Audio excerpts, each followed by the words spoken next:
সাময়িক সময়ের জন্য বিপিএল হয়েছে স্থগিত। তামিম ইকবালের বোর্ডের স্পষ্ট কথা, জোড়াতালের বিপিএল নয়, বিপিএল আয়োজিত হবে সব সমস্যার সমাধান নিয়ে। আর সেখানে অন্যতম সমাধান হতে পারে হোম অ্যান্ড অ্যাওয়ে পদ্ধতিতে বিপিএল, যাতে কয়েকদিকে উপকৃত হবে এই ফ্রাঞ্চাইজি আসর। এক যুগের বেশি সময় পার হলেও বিপিএল পায়নি পূর্ণতা, বরং দেশের ক্রিকেটের সবচেয়ে বড় এই ফ্রাঞ্চাইজি আসরটি এখন দেশের ক্রিকেটের গলার কাটা। দিনে দিনে কমছে বিপিএল এর মান, যে কারণে আগ্রহ হারাচ্ছে বাইরের খেলোয়াড়রা।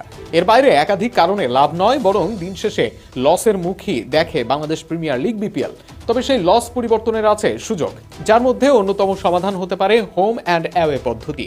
দেশের ক্রিকেটে এই পদ্ধতিতেই বিপিএল আয়োজন করলে একদিকে যেমন উপকৃত হতে পারে আর্থিকভাবে, আবার বিপিএল এরও বাড়বে মান ও জনপ্রিয়তা।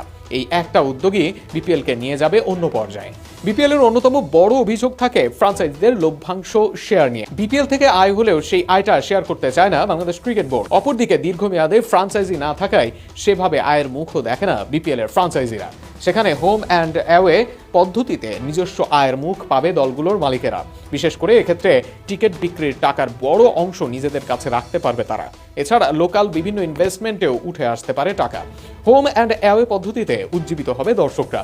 সাধারণ 2 বা 3 ভেন্যুর মাঝে আটকে থাকা বিপিএল, যার অধিকাংশ হয় রাজধানী ঢাকায়, ফলে দেশের বড় অংশের মানুষের কাছে পৌঁছায় না বিপিএল এর আমেজকে উপভোগ করতে পারে না। যদি হোম অ্যান্ড অ্যাওয়ে হয়, তবে প্রতিটা দলের ভক্তরা কাছ থেকে অনুভব করতে পারবে বিপিএল এর আমেজ, আর তাতে বিপিএল এর বাড়বে জনপ্রিয়তা। বিপিএল হবে আরো উৎসব মুখর, যা আসরটির মাত্রা নিয়ে যাবে অন্য পর্যায়ে। হোম অ্যান্ড অ্যাওয়ে পর্যায়ে হলে মাঠের ওপর কমবে চাপ, ফলে একাধিক ম্যাচ আয়োজন করে ভালো মানের পিচ তৈরিতে হবে না সমস্যা। এছাড়া দেশের বিভিন্ন অঞ্চলে ক্রিকেট পিচ ও পরিবেশ আলাদা। এক বিপিএলে সেখানে বিভিন্ন পিচে খেলার অভিজ্ঞতা হবে ক্রিকেটারদের, যা আন্তর্জাতিক মঞ্চে তাদেরকে মানিয়ে নিতে করবে সাহায্য।